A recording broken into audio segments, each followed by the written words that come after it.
జనా టైమ్స్ మాగలం ప్రజాపక్షం. విజేత కంటి వైద్యశాల డాక్టర్ వి హజరత్ కుమారి గారి సారథ్యంలో ఎన్నో వేల మందికి కంటి చూపు ప్రసాదించి రోగులకు అత్యాధునిక వైద్యాన్ని అందిస్తున్నారు. వెంటనే సంప్రదించండి విజేత కంటి వైద్యశాల, కెనరా బ్యాంక్ పక్కన, బాబు ice cream ఎదురువీధి, Brindavanam, Nellore. Bharatiya Janata party నేతగా ఇప్పుడు సీనియర్ నేతగా గుర్తింపు పొంది అనకాపల్లి లోక్సభ సీట్ని కూడా పోటీ చేయడానికి సిద్ధమయ్యి ఇప్పుడు అక్కడ ఎంపీ అభ్యర్థిగా ప్రచారంలో దిగిన సీఎం రమేష్ అప్పుడే దౌర్జన్యం చేయటం, చివరికి జీఎస్టీ అధికారులనే బెదిరించి వాళ్ళని వెనక్కి పంపించడం, ఇవన్నీ కూడా చాలా ఆశ్చర్యంగానే అనిపించవచ్చు. కానీ ఆయనకి, సీఎం రమేష్ గారికి ఇవేం పెద్ద ఆశ్చర్యం కాదు, ఆయనకేం పెద్ద కొత్త కాదు. నిజానికి ఈయన చరిత్ర గురించి కడప జిల్లాలో కానీ, ప్రత్యేకించి ఆయన నివసించే ఆయన స్వగ్రామైన పోట్లదుర్తిలో కానీ ఎంక్వైరీ చేస్తే చాలా విశేషాలు తెలుస్తాయి. అంటే ఒక చిన్న స్థాయి నుంచి నిజాయితీగా వ్యవహరించితే తప్పేం కాదు, అసలు నిజాయితీతో సంబంధం లేకుండా అక్రమసార వ్యాపారమా లేకపోతే అక్రమసార శాసెట్లని ఇక్కడ ఏపీ సరిహద్దుల్లో సారా ప్యాకెట్ తయారు చేసి తమిళనాడులో అమ్మించడమా, అట్లాంటి కేసుల్లో దాంట్లో పట్టుబడినప్పటికి కూడా రకరకాల వ్యాపారాల నుండి రకరకాల ఇట్లాంటి వ్యవహారాలు ఎన్నో జరిపి ఈరోజు వేల కోట్లకి ఆయన అధిపతి కాగలిగాడంటే అది గొప్పదనం అనాలా, లేకపోతే మన వ్యవస్థ లోపం అనాలా? ఇప్పుడు దేశ ప్రధాని ఎదురుగా కానీ, అలాగే ముఖ్యమంత్రులుగా పనిచేసిన వాళ్ళ దగ్గర కానీ వాళ్ళకి సన్నిహితంగా ఎదురుగా, దేశ ప్రధాని ఎదురుగా కూర్చోగలుగుతున్నాడు. అలాగే ముఖ్యమంత్రిగా పనిచేసిన చంద్రబాబు నాయుడు గారికి అత్యంత సన్నిహితుడు. ఒకప్పుడు కుప్పం ప్రాంతంలోనే ఈయన కానీ ఈయన తండ్రి సారా వ్యాపారం చేసేవాళ్ళట. అప్పట్లో నేను కొంతమందిని ఎంక్వైరీ చేస్తే వచ్చిన సమాచారం ఏమిటంటే, ఈ అక్రమ కేసులు ఎక్కడ రాయదుర్గం నుంచి శాచెట్లు తెచ్చి ఇక్కడ అక్రమంగా పంపిస్తుంటే సీఎం రమేష్ గారిని, అట్లాగే ఆయన తండ్రి గారిని, ఇద్దరిని పోలీసులు అరెస్ట్ చేశారట. ఇంకో కేసులో సీఎం రమేష్ గారి తండ్రిని మీద పీడీ యాక్ట్ కూడా పెట్టి అరెస్ట్ చేసిన సందర్భం ఉంది. అయితే సీఎం రమేష్ గారికి ఉన్న టాక్టిక్స్ ఏంటంటే, అధికారంలో ఉన్న వాళ్ళని ఆయన ఆకట్టుకోగలిగే టెక్నిక్ ఆయనకి బాగానే తెలుసు అనుకుంటా.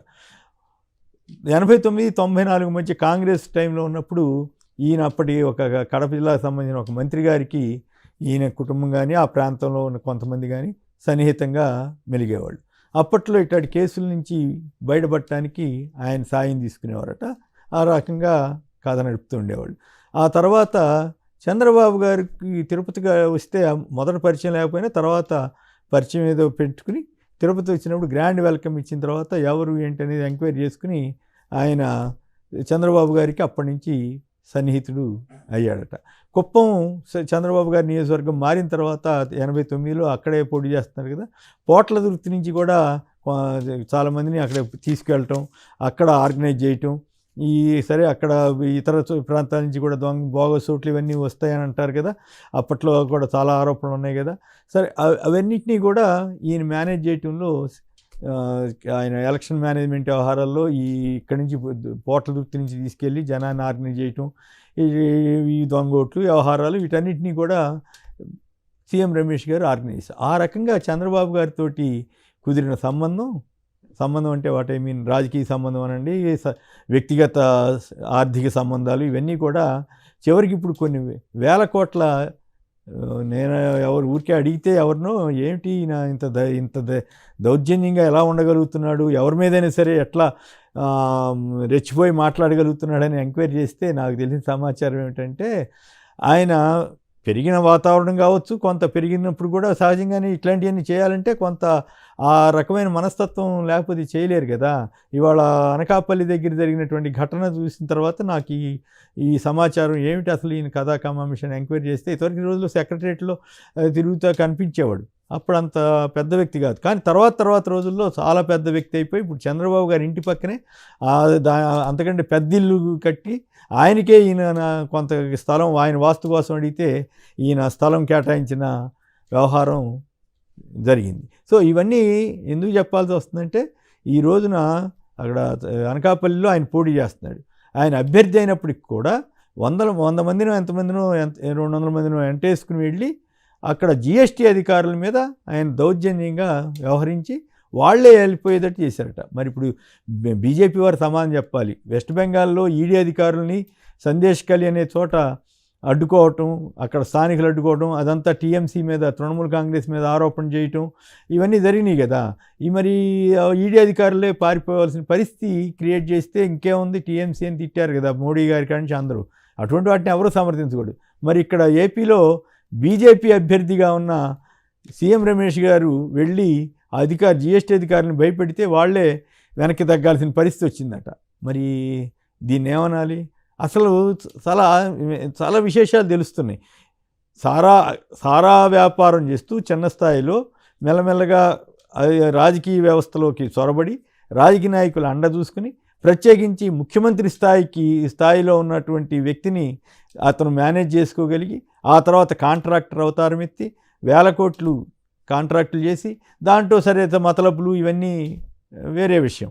ఆ మతలబులు వీటన్నిటి ద్వారా వేల కోట్లు సంపాదించి ఇప్పుడు ఆయన అనకాపల్లి ఎంపీ సీట్కి మరి ఎంత ఖర్చు పెడతాడో ఏంటో కానీ రకరకాల ప్రచారాలు ఇప్పటికే జరుగుతున్నాయి. అక్కడ అసంతృప్తిగా ఉన్న వాళ్ళని బుజ్జగించడం, ఆర్థిక వనరులు సమకూర్చడం, ఇవన్నీ చాలా ఇప్పటికే చేసేసారని చెప్తున్నారు. పోట్లదుర్తి ఆ ప్రాంతం నుంచి ఒక 50 మందిని తీసుకెళ్లారో 100 మంది తీసుకెళ్లారో కానీ వాళ్ళని పెట్టుకుని ఈయన అక్కడ లోకల్గా కథ నడుపుతున్నారనేది వస్తున్న సమాచారం. అంటే ఆయనకి అధికారం ఎటువంటి అటు ఉండే చూడటం, ఆ రకంగా జాగ్రత్త పడటం. ఇప్పుడు మనం టీడీపీ ఎంపీగా చంద్రబాబు గారిని మేనేజ్ చేసుకుని, చంద్రబాబు గారికి ఆయనకి అంత ఆర్థిక సంబంధాలు, ఈ రాజకీయ సంబంధాలు ఏర్పడినాయి అనే కదా దీని అర్థం. వాటి ఆధారం చేసుకుని ఆయన కథ నడుపుతూ వచ్చాడు. చంద్రబాబు గారి టైంలో సీఎంగా ఉన్నప్పుడు మొత్తం సీఎం ఆఫీస్ దగ్గరికి వెళ్ళటం, ఇవన్నీ చాలా అన్నీ అందరూ చూస్తూనే ఉండేవాళ్ళు. అప్పుడు ఆయన చేసే కార్యకలాపాలు మొత్తం తన హోల్డ్ ఎట్లా తెచ్చుకున్నాడు, ఇవన్నీ కూడా కాంట్రాక్టులు ఎలా సంపాదించుకున్నాడు అన్న దాని మీద చాలా. ఇప్పుడు నేను ఊరికే పోర్టల్ కొంతమందితోటి ఆ కడప జిల్లా వాళ్ళని అడిగితే ఇప్పుడు కనీసం ఆయన ఆస్తే 3,000 కోట్ల దాకా ఉండొచ్చు అని అంచనా వేస్తున్నారు. నిజమవుతుందో మనకు తెలియదు. అంటే ఒక అక్రమ సారా అనండి, లేకపోతే నిజమైన సారా అనండి, ఏదన్నా కానీ ఆ సారా వ్యాపారంతో మొదలుపెట్టి ఒక చిన్న చోట ఇప్పుడు ఇన్ని వేల కోట్ల అధిపతిగా అయ్యి ఈ రకంగా దేశ రాజకీయాల్లో కానీ లేదా రాష్ట్ర రాజకీయాల్లో కానీ ఒక పలుకుబడి కలిగిన వ్యక్తిగా వెంటనే ఇప్పుడు మనం చూసాం కదా, టీడీపీ ఓడిపోయింది, వెంటనే బీజేపీలోకి వెళ్ళాడు. ఎంపీగా హోదాలో అక్కడ ప్రధాని ఎదురుగా కూర్చోగలిగారు. సో మరి వీళ్ళు అవన్నీ ఎంక్వైరీ చేస్తారా, ఇవన్నీ ఎంతవరకు వాస్తవం? మరి ఇప్పుడు చంద్రబాబు గారు అనేక నీతులు చెప్తారు, మరి ఆయనకి ఇవన్నీ చెప్పమనండి. సీఎం రమేష్ గారి ఎదుగుదలలో ఆయన పాత్ర ఏమిటి? నిజంగా చిత్తశుద్ధితోటి చేస్తే, న్యాయబద్ధంగా చేస్తే మనం ఎవరు ఆక్షేపించక్కర్లా. కానీ జరిగిన పరిణామాలు నేను టీవీల్లో చూశాను. సీఎం రమేష్ గారి కాంట్రాక్టులు ఎట్లా రేట్లు పెంచేసింది, ఎట్లా అంచనాలు పెంచేసింది, ఆ రకంగా వచ్చే డబ్బు ఏ రకంగా ఇన్వెస్ట్ చేసింది. ఈయనకి కొన్ని 100 ఎకరాల భూములు ఉన్నాయంట, అలాగే ఆస్తులు ఉన్నాయంట, రకరకాల ఆస్తులు ఉన్నాయంట.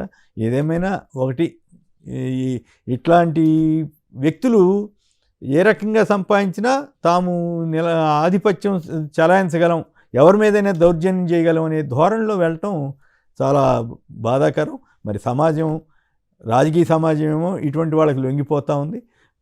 మన సాధారణ సమాజం ఏమో వీళ్ళని చూసి భయపడతా ఉంది. చివరికి పోలీసులే భయపడితే మరి మామూలు జనం ఎట్లా ఇదవుతారు? గతంలో విజయమ్మ గారు విశాఖపట్నంలో పోటీ చేసినప్పుడు తెలుగుదేశం పార్టీ వాళ్ళు తిప్పుతూ, అలాగే కొంతమంది ఇతరులను తిప్పుతూ, ఇంకేముంది కడప నుంచి వచ్చారు, అది చేసేస్తారని పాపం ఆవిడకి ఏమి సంబంధం లేకపోయినా పచ్చి అబద్ధాలు ప్రచారం చేసి ఆవిడ ఓటమికి కారకులయ్యారు.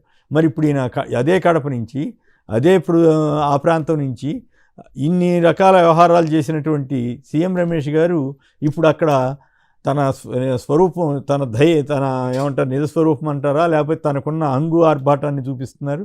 దౌర్జన్యంగా ఏం చేయగలదో చూపిస్తున్నారు.